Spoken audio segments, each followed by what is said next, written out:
قال رسول الله صلى الله عليه وسلم إن الله يرفع بهذا الكتاب أقواما ويضع به آخرين أو كما قال عليه الصلاة والسلام.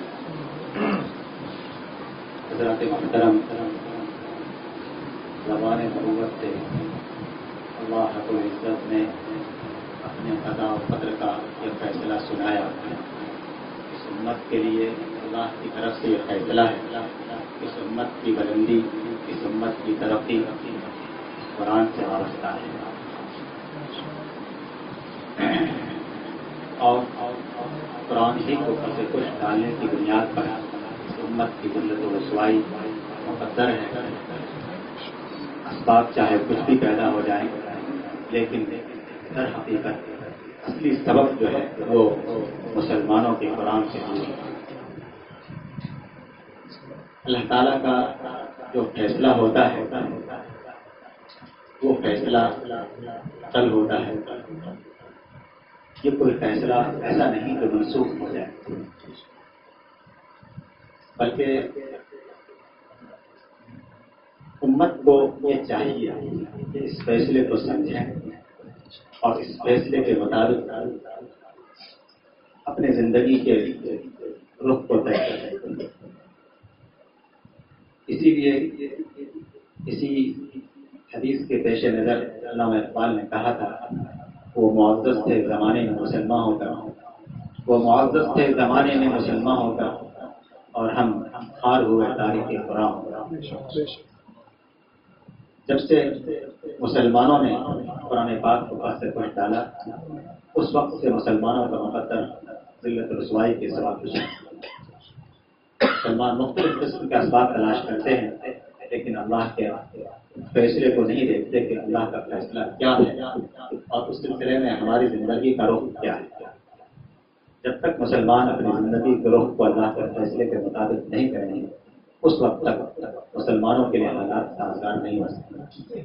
ورنہ یہ جب قرآن اترا اس قوم پر اترا جو قوم پوری دنیا کے اندر سب سے زیادہ ذلت و رسوائی کے اندر تھی.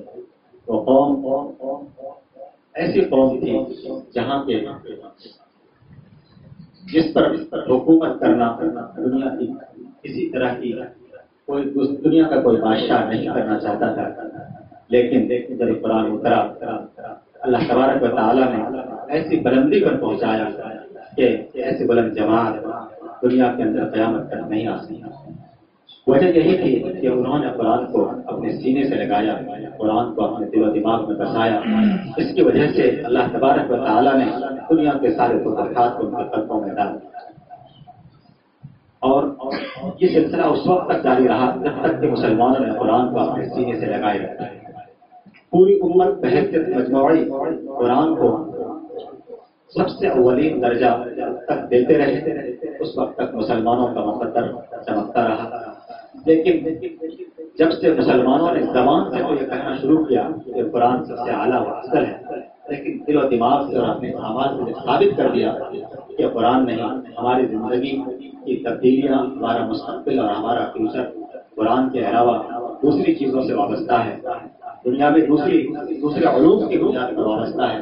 جب دنیا کے معمولی سے لذتوں کو اور چمک دمک کے تحت مسلمانوں نے اس قرآن کو پس پش ڈال دیا، قرآن کو پیچھے چھوڑ دیا، اس وقت سے اور جب یہ معاملہ امت کی عمومیت کے ساتھ ہونا شروع ہو گیا، چند 2-3% ایسے ضرور ہیں جو قرآن کو سینے سے لگائے ہوئے ہیں، لیکن امت کا عمومی طبقہ جب بالکل قرآن پاک سے دور ہو گیا، اس وقت سے اللہ تعالیٰ نے اپنے فیصلے کے مطابق مسلمانوں کے لیے الٹی چلتی چلانی شروع کر دی.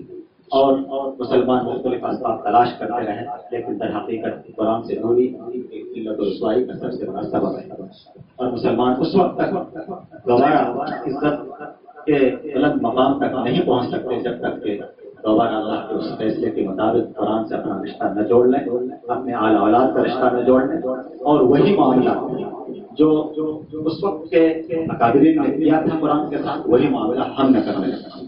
آج حالات یہ ہیں کہ ہمارا بچہ اسکول میں پڑھتا ہے تو ہمارے لیے 1000 روپے 2000 روپے مہینے کی فیس دینا کوئی بڑی بات نہیں.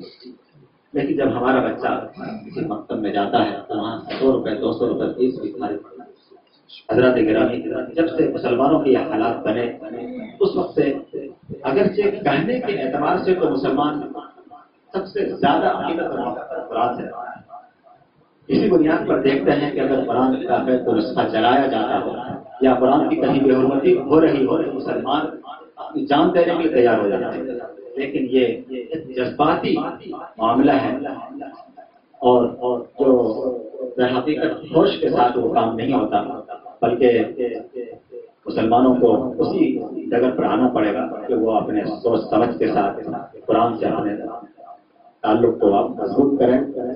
جب تک یہ نہیں ہوگا اللہ تعالیٰ کے فیصلے کے مطابق مسلمان رسوائی میں مبتلا رہے ہیں، حالات بد سے بدتر ہوتے چلے جا رہے ہیں اور خراب سے خراب تر ہوتے چلے جا رہے ہیں۔ اللہ تعالیٰ مسلمانوں کے ساتھ رحم و کرم کا معاملہ فرمائے اور ہم سب کو، تمام مسلمانوں کو اللہ کے پاک کلام قرآن مقدس سے اور اللہ کے پاک دین اسلام سے مکمل طور پر جوڑنے کی توفیق عطا فرمائے۔ اللہ تعالیٰ ہم سب کو عمل کی توفیق عطا فرمائے۔ وآخر دعوانا الحمدللہ رب العالمین۔ ماشاء اللہ، تبارک اللہ۔